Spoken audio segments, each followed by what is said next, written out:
हे दोस्तों, क्या हाल है। तो लास्ट वीडियो में मैंने डीमन स्लेयर के सीजन 1 का रिकैप किया था और आज मैं सीजन 2 का रिकैप करने जा रहा हूँ। तो अगर आपने सीजन 1 की रिकैप वीडियो नहीं देखी है तो जाकर अभी देख लें, लिंक डिस्क्रिप्शन में है। डीमन स्लेयर के सीजन 2 में टोटल 18 एपिसोड है जो कि 2 आर्क में डिवाइडेड है।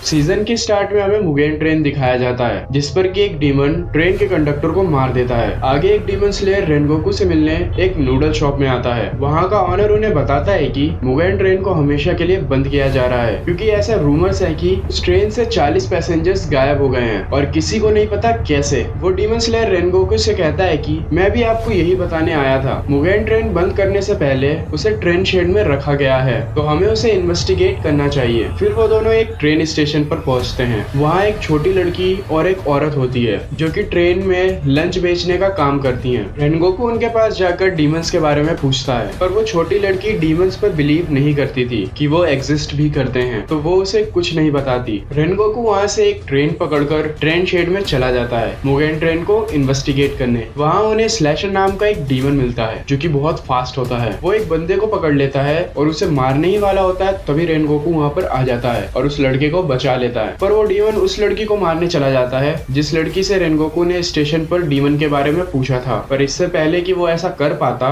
रेनगोकू वहाँ पर भी आ जाता है और उस डीमन को मार देता है। और अब जबकि स्लैशर डीमन मर चुका है तो मुगेन ट्रेन को वापस से शुरू कर दिया जाता है। और फिर अगले दिन हम वही सीन देखते हैं जो कि हमने सीजन 1 के एंड में देखा था। तांजीरो, जेनित्सु और इनुस्के ट्रेन पर चढ़ जाते हैं और फिर वो रेनगोकू से मिलते हैं। तांजीरो रेनगोकू से फायर स्टाइल ब्रीदिंग के बारे में पूछता है जिस पर रेनगोकू कहता है मुझे इस बारे में कुछ नहीं पता। आगे वो 5 बेसिक स्टाइल्स के बारे में बताता है जो कि है water, flame, thunder, stone and wind, और बाकी के अदर स्टाइल्स इन्हीं से बने हैं। उसके बाद कंडक्टर आकर उनकी टिकट चेक कर वहां से चला जाता है। थोड़ी देर बाद रेनगोकू को डीमन की प्रेजेंस महसूस होती है और वो उन्हें जाकर मार देता है। आगे हम देखते हैं कि तांजीरो, इनोस्के, जेनित्सु और रेनगोकू सभी सो जाते हैं, बट ये कोई नॉर्मल स्लीप नहीं था। ये उस डीमन का काम था जिसे सीजन 1 के एंड में किबुत्सुजी ने मुगेन ट्रेन पर भेजा था। उस डीमन का नाम एनमू होता है और वो अपने पावर से किसी को भी सुलाकर किसी भी तरह के सपने दिखा सकती है और उन्हें मैनिपुलेट कर सकती है। एनमू तांजीरो और बाकी सभी को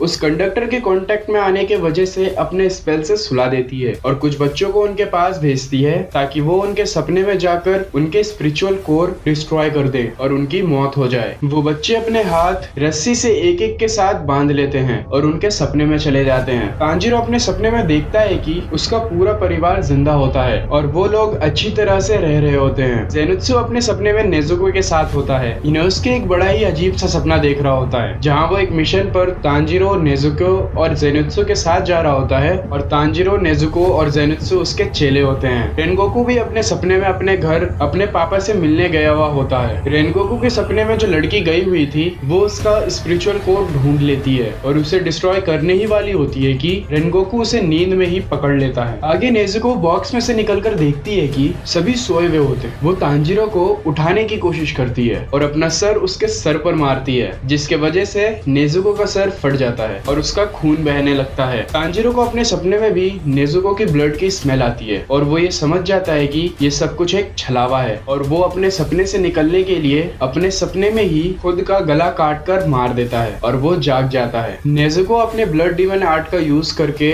बाकी सबकी रस्सी जलाकर उन बच्चों को उनके सपने से अलग करती है। तांजीरो को एनमू की स्मेल आती है तो वो उसे मारने के लिए ट्रेन के ऊपर सबसे आगे वाले कोच में चला जाता है। एनमू अपने पावर से तांजीरो को बार बार सुला दे रही थी पर तांजीरो अपने सपने में बार बार खुद को मार कर सपने से जाग जा रहा था। तांजीरो एनमू से लड़ते हुए उसका गला काट देता है पर उसे पता चलता है कि जब वो लोग सो रहे थे एनमू ने अपने आप को ट्रेन के साथ फ्यूज कर लिया था और अब मुगेन ट्रेन ही एनमू की रियल बॉडी है। और फिर एनमू पूरे ट्रेन को फ्लैश में ट्रांसफॉर्म कर देती है। इधर इनोस्के और रेनगोकू भी जाग जाते हैं और वो और नेजुको ट्रेन के फ्लैश को काट रहे होते हैं पर थोड़े टाइम बाद ही वो फ्लैश नेजुको को पकड़ लेता है और तब नेजुको को बचाने के लिए जेनित्सु जागता है। I mean, उसकी दूसरी वाली पर्सनैलिटी उठती है और वो नेजुको को बचा लेता है। वो सब मिलकर ट्रेन के फ्लैश को काटने लगते हैं। रेनगोकू तांजीरो से कहता है कि हम ये सब संभाल लेंगे, तुम इनोस्के के साथ जाओ और इस ट्रेन की गर्दन काट कर इसे खत्म कर दो। तांजीरो और और इनोस्के ट्रेन के इंजन वाले कोच में चले जाते हैं और उसके गर्दन को काटने की कोशिश करने लगते हैं, बट उसका गर्दन बहुत ज्यादा स्ट्रॉन्ग होता है। लेकिन कुछ टाइम तक फाइट करने के बाद इनोस्के और तांजीरो एक साथ उसकी गर्दन पर अटैक करते हैं और उसके गर्दन को काट देते हैं। ट्रेन पटरी पर से पलट जाता है और एनमू मर जाती है और साथ ही तांजीरो भी बहुत ज्यादा घायल हो जाता है और उसका खून बह रहा होता है। रेनगोकू उसे ब्लड को रोकने की एक टेक्निक सिखाता है। तभी वहाँ पर अपर 3 रैंक का एक डीमन आ जाता है और वो रेनगोकू को एक डीमन बनने का ऑफर देता है। रेनगोकू उस ऑफर से रिफ्यूज कर जाता है और फिर उन दोनों के बीच में बहुत खतरनाक फाइट होती है, जिसमें रेनगोकू उस डीमन को बीच में से काट देता है, पर क्योंकि वो एक डीमन था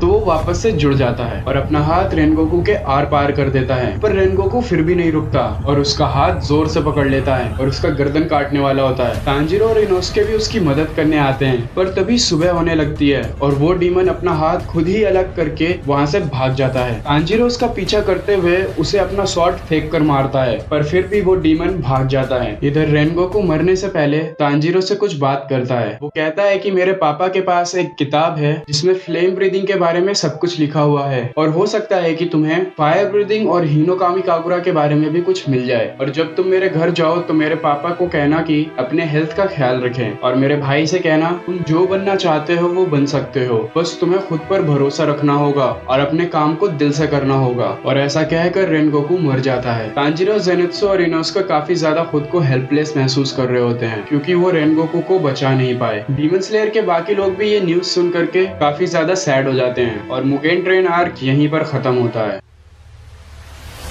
तो एपिसोड के स्टार्ट में अकाजा किबुत्सुजी को रिपोर्ट करने जाता है। किबुत्सुजी जो कि एक अमीर घर में एक बच्चे के रूप में रह रहा था। अकाजा वही डीमन था जिसने कि रेनगोकू को मारा था। वो किबुत्सुजी को बताता है कि मैंने ब्लू स्पाइडर लिली को खोजने की बहुत कोशिश की पर वो मुझे कहीं पर भी नहीं मिला, पर मैंने फ्लेम हाशिरा को मार दिया है। जिस पर किबुत्सुजी बहुत गुस्सा होता है और कहता है कि तुम सिर्फ एक हाशिरा को मारकर इतना खुश हो रहे हो जबकि वहाँ 3 डीमन स्लेयर और थे जो कि सही सलामत बच चुके हैं। और फिर किबुत्सुजी उसे ब्लू स्पाइडर लिली लाने भेज देता है। इधर बटरफ्लाई मेंशन यानी शिनोबु के घर में सभी रिकवर हो रहे होते हैं। जेनित्सु को पता चलता है कि तांजीरो अपने बेड पर नहीं है और वो कहीं चला गया है। तांजीरो रेनगोकू के घर जाता है रेनगोकू का लास्ट मैसेज लेकर। रेनगोकू के पापा तांजीरो से कहते हैं कि हमें कोई भी मैसेज नहीं चाहिए और फिर वो तांजीरो की हानाफुडा ईयर रिंग देख करके कहते हैं कि तुम सन ब्रीदिंग यूजर हो ना, और वो तांजीरो पर अटैक कर देते हैं। आगे वो बताते हैं कि सन ब्रीदिंग जो कि सबसे पहली ब्रीदिंग टेक्निक थी और सबसे पावरफुल भी, और बाकी सभी टेक्निक सन ब्रीदिंग से ही बनी है। फिर वो रेनगोकू के बारे में उल्टा सीधा बोलने लगते हैं जिस पर तांजीरो को गुस्सा आ जाता है और वो उन पर अटैक कर देता है। आगे रेनगोकू का भाई सेंजिरो तांजीरो को अंदर लाता है और तांजीरो को वो बुक देता है जिसकी बात रेनगोकू ने की थी, बट उस बुक में फायर ब्रीदिंग वाला पेज फटा हुआ होता है। तांजीरो फिर उसे रेनगोकू का मैसेज देकर वहाँ से जाने लगता है। तो सेंजिरो उससे कहता है कि अगर मुझे फायर ब्रीदिंग के बारे में कुछ भी पता चलेगा तो मैं तुम्हें लेटर लिखकर बता दूंगा, और वो साथ ही रेनगोकू के स्वॉर्ड का स्वॉर्ड गार्ड भी तांजीरो को दे देता है। फिर तांजीरो वापस से बटरफ्लाई मेंशन आकर जेनित्सु और इनोस्के के साथ ट्रेनिंग कंटिन्यू करता है और इसी बीच उसका नया स्वॉर्ड भी उसे मिल जाता है और वो सब सोलो मिशन पर भी जाते हैं। आगे साउंड हाशिरा टेंगेन अपने एक मिशन के लिए बटरफ्लाई मेंशन से 2 लड़कियों को जबरदस्ती ले जा रहा होता है। टेंगेन एक निंजा फैमिली से बिलोंग करता है और वो एक निंजा होता है, बट वो अपनी वाइफ्स के साथ निंजा वाले काम छोड़ देता है और एक डीमन स्लेयर बन जाता है। तांजीरो टेंगेन को ऐसा करने से रोकता है तो वो उन 2 लड़कियों के बदले तांजीरो, जेनित्सु और इनोस्के को अपने साथ मिशन पर ले जाता है। वो अपने मिशन के लिए इंटरटेनमेंट डिस्ट्रिक्ट पहुंचते हैं। इंटरटेनमेंट डिस्ट्रिक्ट बेसिकली वो जगह थी जहां लड़कियों को लोगों के इंटरटेनमेंट के लिए तैयार किया जाता था। यहाँ अलग अलग तरह के हाउस होल्ड्स हैं जो कि लड़कियों को ये सब सिखाते हैं और यहाँ रात के टाइम पे फेस्टिवल जैसा माहौल होता है, जिस वजह से ये डीमंस के लिए रहने और छुपने का ये परफेक्ट जगह है। आगे टेंगेन उन्हें बताता है कि मेरी 3 वाइफ्स यहाँ इन्वेस्टिगेट कर रही थी और वो मुझे रेगुलर लेटर लिख करके रिपोर्ट कर रही थी, बट कुछ दिनों से उनका एक भी लेटर नहीं आया है और मुझे लगता है कि इसके पीछे किसी डीमन का हाथ है। तो तुम्हें मेरी वाइफ्स को ढूंढना है और मैं इस बीच डीमन का पता लगाऊंगा। फिर टेंगेन उन्हें लड़की बनाकर उसी हाउस होल्ड में भेज देता है जहाँ उसकी वाइफ स्पाई बनकर काम कर रही थी। तांजीरो जहाँ जाता है वहाँ उसे पता चलता है कि टाउन की सभी लड़कियाँ अपने लवर्स के साथ भाग रही हैं और अचानक ही गायब हो जा रही हैं। आगे 2 लड़कियाँ आपस में बात कर रही होती है और कह रही होती है कि वे सुमा भी यहाँ से भाग चुकी है, जिस पर तांजीरो उनसे सुमा के बारे में पूछने लगता है और खुद को सुमा की छोटी बहन बताता है। सुमा टेंगेन की ही वाइफ थी। एक लेडी उससे कहती है कि मुझे ऐसा नहीं लगता कि सुमा यहाँ से भागी है, वो बस अचानक गायब हो गई है। तांजीरो ये सुनकर ये कंफर्म हो जाता है कि इन सब के पीछे किसी डीमन का ही हाथ है। इधर इनोस्के भी टेंगेन की दूसरी वाइफ माकियो के बारे में इंफॉर्मेशन ढूंढने लगता है। उसे पता चलता है कि माकियो काफी दिनों से अपने कमरे से बाहर नहीं आई है। इनोस्के माकियो के कमरे में जाता है तो एक डीमन माकियो को अपने सैश में कैप्चर करके वहाँ से भागने लगता है। इनोस्के उसका पीछा करता है पर फिर भी वो भागने में कामयाब होता है। इधर जेनित्सु को एक लड़की के रोने की आवाज आती है। वो वहाँ जाता है तो वो देखता है कि एक लेडी उस लड़की को टॉर्चर कर रही होती है। जेनित्सु उस लेडी को देखकर ये समझ जाता है कि वो एक डीमन है। उस लेडी का नाम डाकी होता है और वो एक अपर रैंक 6 डीमन थी और उसकी पावर थी कि वो अपने सैश में किसी को भी कैप्चर करके बाद में उसका खून पी सकती थी और उसका सैश ब्लेड की तरह शार्प, स्ट्रॉन्ग और बहुत ज्यादा फ्लेक्सिबल था। जेनित्सु उस बच्चे को तो डाकी से बचा लेता है पर डाकी उसे एक पंच मारकर अनकॉन्शियस कर देती है और वो समझ जाती है कि जेनित्सु भी एक डीमन स्लेयर है और बाद में वो जेनित्सु को भी अपने सैश में कैप्चर कर लेती है। इधर तांजीरो और इनोस्के मिलते हैं और इनोस्के तांजीरो को डीमन के बारे में बताता है। तभी वहाँ टेंगेन आता है और वो उन्हें बताता है कि कल रात से जेनित्सु भी गायब है, तो तुम भी ये मिशन छोड़कर यहाँ से चले जाओ। तुम्हारा रैंक इस मिशन के लिए काफी ज्यादा कम है। पर तांजीरो और इनोस्के उसकी बात नहीं मानते और वो रात के टाइम पे इन्वेस्टिगेशन करने का डिसाइड करते हैं। तांजीरो अपने हाउस होल्ड की ओएरान को अपनी असलियत बताकर वहाँ से इन्वेस्टिगेशन के लिए चला जाता है और इनोस्के भी ऐसा ही करता है। तांजीरो इन्वेस्टिगेशन के लिए जा रहा होता है तभी उसे एक डीमन की स्मेल आती है और वो उस स्मेल का पीछा करते हुए वापस से अपने हाउस होल्ड की ओएरान के पास पहुंच जाता है और वो देखता है कि डाकी उसे अपने सैश में कैप्चर कर रही होती है। डाकी तांजीरो को देखकर उस पर अटैक करती है तो तांजीरो भी उससे फाइट करता है और उस ओएरान को बचा लेता है। इधर टेंगेन को उसकी एक और वाइफ हिनात्सुरो मिल जाती है। उसे डाकी ने एक पॉइजन दिया था तो टेंगेन उसे एंटीडोट देकर उसे यहाँ से चले जाने को कहता है और खुद डाकी को ढूंढने के लिए चला जाता है। उसे एक जगह जमीन के नीचे से एक डीमन की प्रेजेंस महसूस होती है तो वो वहाँ पर होल करने लगता है। इधर इनोस्के को भी जमीन के नीचे से एक डीमन की प्रेजेंस महसूस होती है तो वो अंडरग्राउंड रास्ते से होते हुए वहाँ पहुंच जाता है। वहाँ पूरी जगह पर डाकी का सैश फैला हुआ होता है और उसमें बहुत सारे लोग होते हैं। इनोस्के सैश को काट कर उन लोगों को आजाद करने लगता है। उनमें जेनित्सु भी होता है और वो भी आजाद हो जाता है। फिर जेनित्सु और इनोस्के मिलकर टेंगेन की वाइफ और बाकी लोगों को आजाद करने लगते हैं पर डाकी का सैश उनसे फाइट करता है और उन्हें ऐसा करने से रोकता है। पर फिर वहाँ पर टेंगेन आ जाता है और सभी सैश को काट कर उन्हें खत्म कर देता है। इधर तांजीरो अभी भी डाकी से फाइट कर रहा होता है और डाकी उससे फाइट करते हुए काफी लोगों को इंजर्ड कर देती है। ये देखकर तांजीरो बहुत ज्यादा गुस्से में आ जाता है। तांजीरो को याद आता है कि रेनगोकू के पापा ने उसे लेटर भेजकर उससे अपने बर्ताव के लिए माफी मांगी थी और तांजीरो को बताया था कि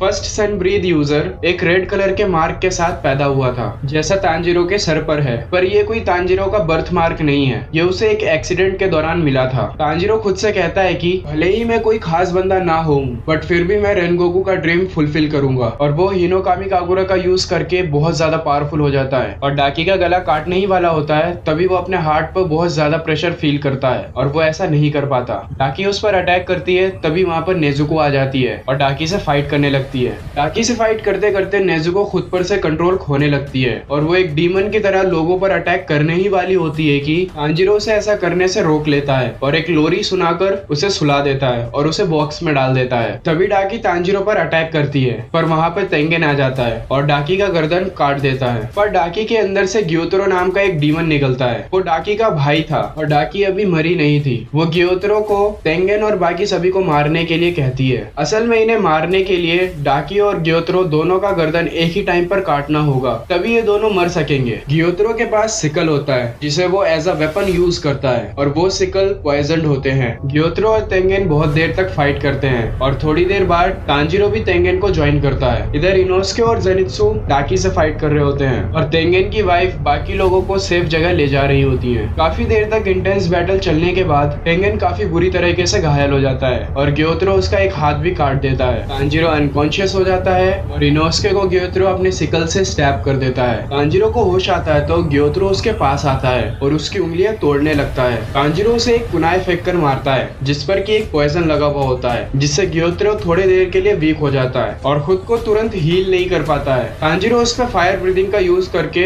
अटैक करता है ताकि ग्योतरो को बचाने जाती है बट उसे जेनित्सु संभाल लेता है। तांजीरो ग्योतरो के सामने ज्यादा देर नहीं चल पाता और ग्योतरो तांजीरो को मारने ही वाला होता है कि अभी तेंगेन उठकर तांजीरो को बचा लेता है और फिर तेंगेन और ग्योतरो की बहुत खतरनाक फाइट होती है। फाइट के दौरान ही तांजीरो तेंगेन की मदद करते हुए ग्योतरो की गर्दन काट देता है और इधर जेनित्सु और इनोसुके भी डाकी का गर्दन काट देते हैं। ग्योतरो मरने से पहले एक बहुत बड़ा स्लैश अटैक करता है बट नेजुको उसे अपने ब्लड डीमन आर्ट से रोक देती है। आगे नेजुको अपने ब्लड डीमन आर्ट का यूज करके तांजीरो, इनोसुके और तेंजेन की बॉडी में से ग्योतरो का पॉइजन बंद कर देती है। फिर तांजीरो तमायो के लिए ग्योतरो का ब्लड कलेक्ट कर लेता है और तमायो की बिल्ली के हाथों वो ब्लड सैंपल तमायो के पास भेज देता है। आगे ग्योतरो मरते हुए याद कर रहा होता है कि कैसे वो एंटरटेनमेंट डिस्ट्रिक्ट में पैदा हुआ बट खूबसूरत ना होने के वजह से उसे सारे लोग बुली करते थे और वो फिर एक मर्सनरी बन गया और फिर उसकी बहन डाकी का जन्म हुआ जो कि बहुत खूबसूरत थी और ग्योतरो के पास इकलौती कीमती चीज थी। पर डाकी ने एक बार एक सैमुराई को हर्ट कर दिया जिसके वजह से उस सैमुराई ने डाकी को जिंदा जला दिया। पर डाकी मरी नहीं थी तो ग्योतरो उसे लेकर जा रहा होता है, तभी वहाँ पर अपर रैंक 2 डीमन डोमा आ जाता है और उन्हें एक डीमन बना देता है। ये सोचते हुए ग्योतरो और डाकी मर जाते हैं। आगे सर्पेंट हाशिरा वहाँ आता है और वो तेंगेन से पूछता है कि तुम वापस से ज्वाइन कब कर रहे हो, जिस पर तेंगेन कहता है कि मैं अब रिटायरमेंट ले रहा हूँ। इधर मास्टर ओयाकाता ये न्यूज सुनकर बहुत ज्यादा खुश होते हैं पर उनकी हालत बहुत ज्यादा खराब होती है। आगे अकाजा को किबुत्सुजी इन्फिनिटी कैसल में बुलाता है। ये वही जगह है जहाँ लास्ट सीजन में किबुत्सुजी ने